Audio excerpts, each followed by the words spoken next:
There's an old German folk tale, fairy tale really, which tells the story of Hans im Glück in German, which means lucky Hans. Once upon a time, lucky Hans worked hard. He worked hard for 7 years. But after that, he wanted to go and see his poor mother. So he asked his master for his wages. And because he'd worked so long and hadn't been paid, his master paid him with a lump of gold, the size of his head. So Hans put the gold into a handkerchief at the end of a stick, and he started out on his journey. But he got tired, it was hot. He saw a rider riding along the road on horseback. You know, he didn't have to walk, he wasn't getting tired.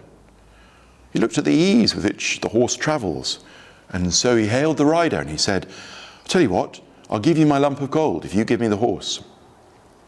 And the lump of gold was worth a lot more than the horse. So the man was happy to give him the horse, and Hans rode off.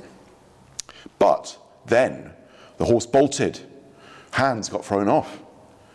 Whereupon he met a shepherd who convinced him to trade his horse for a cow. He thought, you know, horses are all very well, but they bolt like you've seen. And a cow can provide you with milk and cheese and butter.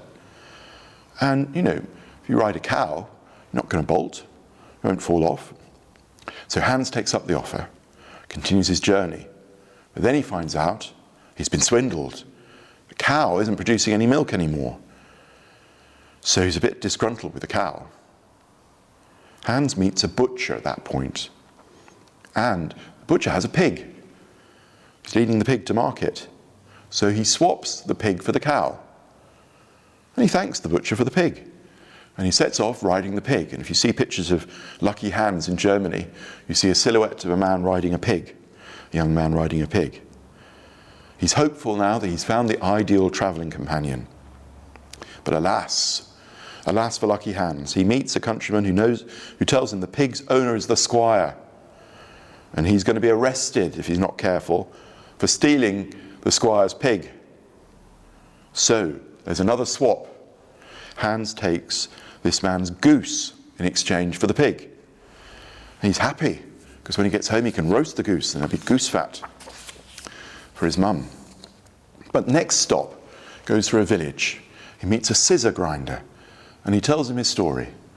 Well, the scissor grinder sees what he's got here, so he offers him a grindstone, you know, which he sharpens his scissors on, instead of the goose, to swap, because that will be a lovely source of income for him, you know, when he's got a grindstone. So Hans happily exchanges the goose for the grindstone. He continues on his way, but he's carrying a heavy grindstone now. He's getting thirsty, so he stops for a drink on the banks of a river. But then, oh no, the grindstone falls into the river, into deep water, and it's gone. But is Hans dismayed? No, he's not. He's happy. He's happy to be rid of that heavy grindstone. He's free now of all his troubles.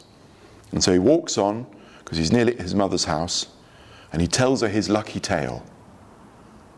How long his intoxication lasted, how somber the moment of awakening from the illusion of, you know, his supposed liberation is left to the reader in this fairy story. But I suspect his poor mother may have had something to say to him after hearing his lucky tale. Now this story could be interpreted, I think, as a parable of modern Christianity. Have we taken a similar path to lucky Hans, from riches to rags? Over the years, it seems to me that maybe what we've done is gradually watered down the faith we received. Always only a little, so that nothing important seemed to be lost, yet always so much that it was soon possible to take the next step. And will poor Hans, the Christian, that is, who trustfully lets himself be led from exchange to exchange, from interpretation to interpretation, not really soon hold in his hand, instead of the gold with which he began, only a grindstone which he won't miss losing? Is that perhaps why there are so few young people in our churches? They've thrown away the grindstone, which is all we had to pass on to them. Is this one reason why the transmission of the faith through families, from grandparents to children and grandchildren, for hundreds of years, for 1,000 years in this country, has ceased in our lifetimes, in our generation. Now, some say there is a lost knowledge of Christ, the gold, the parable of Hans im Glück. This lost knowledge is spiritual cosmology, a transformed sense of the universe we live in. The spiritual cosmology of the early church, which was abandoned after the Renaissance. So I want to give you back something I believe we've lost. I want to empower you to share your faith with the many people today who identify themselves as spiritual but not religious, and who find their spirituality in the mind, body, spirit section of the bookshop, or in nature, or in the cosmic. So that's why I made some changes to our services in Holy Week this year. We have problems with liturgy in the Church of England. We have squabbles, endless squabbles over styles. But maybe we don't perhaps know what we're doing, or the importance of it. So liturgy can be stripped down and boring. But I think the cosmic dimensions of the Easter liturgy, fire, water, recreation of a new time, the cosmic dimension of the cross, wisdom, the harmonizer. That's what we need to think of at Easter and in Holy Week. We had a procession, Maundy Thursday. In the ancient church, choirs danced as well as sang. The liturgy, singing processions were understood as choreography. And this dancing was a way of harmonizing with the movement of the stars in the sky. The music was harmonizing the music of the spheres. Through liturgy, we can become much more aware of the enchanted cosmos we inhabit. We're different from the people outside, people who aren't Christians.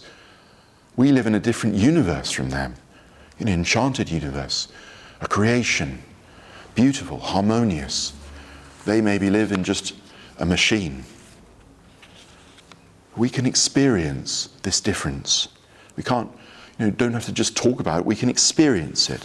We can discover the divine life in our worship.